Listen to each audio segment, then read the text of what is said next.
প্রিয় দ্বিতীয় শ্রেণীর পরীক্ষার্থী বন্ধুরা, তোমাদের জন্য এই ভিডিওটিতে আমি আলোচনা করতে চলেছি দ্বিতীয় শ্রেণীর বাংলা বিষয়ের প্রশ্নপত্র, যা তৃতীয় পর্যায়ক্রমিক মূল্যায়নপত্র 2025 এর অন্তর্গত, অর্থাৎ থার্ড ইউনিট টেস্ট 2025-এর দ্বিতীয় শ্রেণীর বাংলা বিষয়ের প্রশ্নপত্রটি এই ভিডিওটিতে আমি আলোচনা করতে চলেছি। পূর্ণমান 50, সময় 1 ঘন্টা 30 মিনিট। পরীক্ষার্থী নামের জায়গায় তোমরা তোমাদের নাম লিখবে, ক্রমিক সংখ্যার জায়গায় তোমরা তোমাদের রোল নাম্বার লিখবে, বিদ্যালয়ের নামের জায়গায় তোমরা তোমাদের বিদ্যালয়ের নাম লিখবে। প্রাথমিক শিক্ষা পর্ষদের নির্দেশ অনুযায়ী নবপ্রবর্তিত পদ্ধতি অনুসরণ করে এই প্রশ্নপত্রটি তোমাদের জন্য তৈরি হয়েছে। শূন্যস্থান পূরণ করো।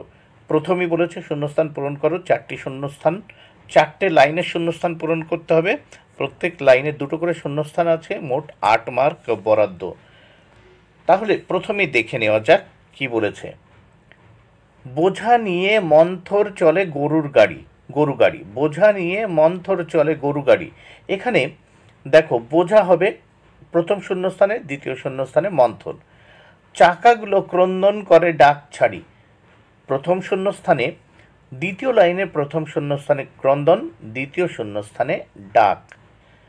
কল্লোলে কোলাহলে জাগে এক ধ্বনি, তৃতীয় লাইনের প্রথম শূন্যস্থানে কোলাহলে, দ্বিতীয় শূন্যস্থানে ধ্বনি। অন্ধের কণ্ঠের গান আগমনী, চতুর্থ লাইনে প্রথম শূন্যস্থানে অন্ধের এবং দ্বিতীয় শূন্যস্থানে আগমনী। বোঝা নিয়ে, তাহলে আবার আমরা দেখে নিই। বোঝা নিয়ে মন্থর চলে গরু গাড়ি, চাকাগুলো ক্রন্দন করে ডাক ছাড়ি, কল্লোলে কোলাহলে জাগে এক ধ্বনি, অন্ধের কণ্ঠের গান আগমনী। নেক্সট আমরা দেখব 2 দাগে যুক্তাক্ষর বসিয়ে অর্থপূর্ণ শব্দ গঠন করো। এর জন্য রয়েছে 6 মার্ক। প্রথম আমরা কতে দেখব। দেখো, ব দন্ত স, এখানে 9টাই আমি লিখলাম, তাহলে কি হলো? বসন্ত। খতে ফয়াকার লয় গয় হস্যু দন্ত ন, ফাল্গুন। তাহলে এই মাঝখানের ঘরটি কিন্তু আমি লিখে দিয়েছি। গতে দেখো, ডয়াকার কয়তয় আকার র, ডাক্তার। এই মাঝখানে কয়তয় আকার আমি লিখে দিলাম। ঘতে দন্ত স পয়তয় আকার হ, সপ্তাহ। এই মাঝখানে পয়তয় আকার লিখেছি। উঙ্গতে ক চয় ছয় প, কচ্ছপ। এই মাঝখানে চয় ছয় আমি লিখেছি। চতে দ উঙ্গই গয় ল, দঙ্গল। এই মাঝখানে উঙ্গই গয় আমি লিখে দিয়েছি। নেক্সট আমরা দেখব 3 দাগে কি বলেছে দেখে নেওয়া যাক। এলোমেলো বর্ণ সাজিয়ে অর্থপূর্ণ শব্দ লেখো। 6টি করতে হবে, 6 মার্ক। প্রথমে কতে, 3-এর কতে দেখো লেখা ছিল ট কয় হস্যু ময় হস্যু, এটাকে আমরা সাজিয়ে লিখলাম। দেখা গেল কি হলো? মুকুট। খ দাগে আছে কয় হস্যি পয়াকার, তারপর ল আছে, এটাকে আমি সাজিয়ে লিখলাম পয়াকার ল কয় হস্যি, পালকি। গতে আছে দেখো উঙ্গই গয়, তারপর ল, তারপর বর্গীয় জ, এটাকে সাজিয়ে লিখলাম বর্গীয় জ উঙ্গই গয় ল, জঙ্গল।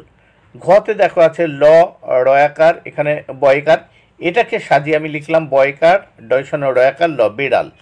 উঙ্গ দাগে দেখো বয় হস্যু দন্ত স বর্গীয় জ আছে, এটাকে সাজিয়ে লিখলাম দন্ত স বয় হস্যু বর্গীয় জ। চ দাগে আছে র তালিবার সহকার, তারপর কয় হস্যি, এটাকে সাজিয়ে লিখলাম কয় হস্যি তালিবার সহকার র, কিশোর। নেক্সট আমরা দেখব এখানে 4 দাগে কি আছে? শব্দাংশ জুড়ে নতুন শব্দ তৈরি করো। 6টি করতে হবে, 6 মার্ক। 4-এর ক দেখে নেওয়া যাক। রাজ আছে, এর সঙ্গে হাঁস যোগ করলাম, কি হলো? রাজহাঁস।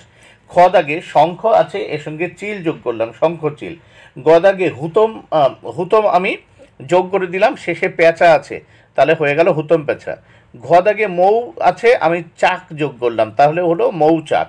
উঙ্গ দাগে কাকা আছে, আমি তুয়া কথাটা যোগ করলাম, কাকাতুয়া হয়ে গেল।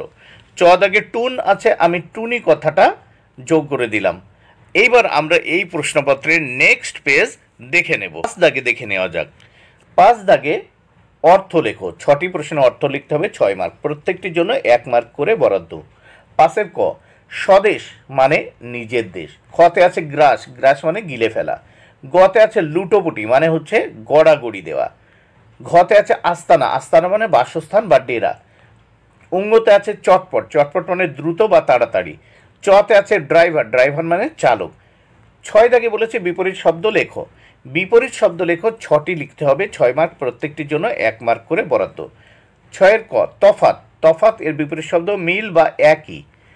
খ দাগে আনন্দ, এর বিপরীত শব্দ দুঃখ। গ দাগে দূর এর বিপরীত শব্দ কাছে। ঘ দাগে উপযুক্ত এর বিপরীত শব্দ অযোগ্য। উঙ্গ দাগে বড় এর বিপরীত শব্দ ছোট। চ দাগে চাকর এর বিপরীত শব্দ মালিক বা কর্তা। এইবার দেখে নেব বাক্য রচনা। এখানে আমরা বাক্য রচনা দেখব। দেখো, 4টি বাক্য রচনা করতে হবে, 6 মার্ক বরাদ্দ, প্রত্যেকটির জন্য 1.5 মার্ক করে বরাদ্দ বাক্য রচনার জন্য। গর্ত দিয়ে বাক্য রচনা। প্রথমে, রাস্তায় একটা বড় গর্ত হয়েছে। খ দাগে গন্ডার দিয়ে বাক্য রচনা। গন্ডারদের শরীর পুরো চামড়া দিয়ে ঢাকা থাকে। গ দাগ অবদান দিয়ে বাক্য রচনা। দেশ গড়ার কাজে অনেক মানুষের অবদান রয়েছে। ঘ দাগে সত্য দিয়ে বাক্য রচনা। আমাদের সত্য কথা বলা উচিত। এবার নেক্সট আমরা 8 দাগের প্রশ্ন ও তার উত্তর দেখে নেব। 8 দাগে কি বলা হয়েছে দেখে নিই। নিচের প্রশ্নগুলির পূর্ণ বাক্যে উত্তর লেখো। 6টি প্রশ্নের উত্তর করতে হবে, 6 মার্ক, প্রত্যেকটির জন্য 1 মার্ক করে বরাদ্দ। 8-এর ক, দার্জিলিংয়ে কোন পাহাড় দেখা যায়? উত্তর, দার্জিলিংয়ে হিমালয় পাহাড় দেখা যায়। খ, বিশ্বম্ভরবাবু কিসে চড়ে চলেছেন? উত্তর, বিশ্বম্ভরবাবু পালকি চড়ে চলেছেন। গ দাগ সারা বিশ্ব নরেনকে কি হিসাবে চেনে? উত্তর, সারা বিশ্ব নরেনকে স্বামীজি হিসেবে চেনে। ঘ, উদ্ধব মণ্ডল জাতিতে কি ছিলেন? উত্তর, উদ্ধব মণ্ডল জাতিতে সদ্গোপ ছিলেন। নেক্সট আমরা দেখে নেব উঙ্গদাগ। উঙ্গদাগে কি বলেছে দেখে নেওয়া যাক। ঈশ্বরচন্দ্র বিদ্যাসাগরের বাবার নাম কি? উত্তর, ঈশ্বরচন্দ্র বিদ্যাসাগরের বাবার নাম ঠাকুরদাস বন্দ্যোপাধ্যায়। চ দাগ মিলি কবিতার লেখক কে? উত্তর, মিলি কবিতার লেখক পূর্ণেন্দু পত্রী।